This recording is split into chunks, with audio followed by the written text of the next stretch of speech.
ડેડિયાપાડા તાલુકાના પૂર્વ પટ્ટી વિસ્તારમાં સતત વરસી રહેલા ભારે વરસાદ વચ્ચે 108 ઇમરજન્સી એમ્બ્યુલન્સ સેવાના કર્મચારીઓએ પોતાની ફરજ નિષ્ઠા અને માનવતાનું ઉત્તમ ઉદાહરણ પૂરું પાડ્યું છે। માહિતી અનુસાર ભારે વરસાદના કારણે માર્ગો કાદવમય બની જતા અને વાહન વ્યવહાર માટે અયોગ્ય બનતા 108 એમ્બ્યુલન્સ દર્દી સુધી પહોંચી શકી ન હતી।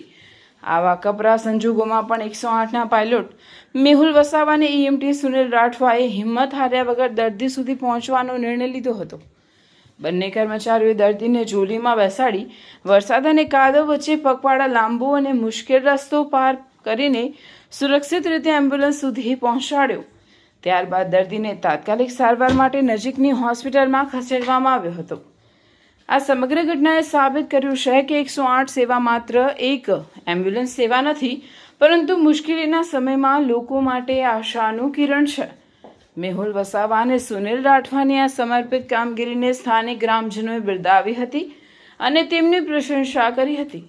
જ્યારે રસ્તા બંધ થઈ જાય ત્યારે પણ માનવતા પોતાનો માર્ગ શોધી લે છે।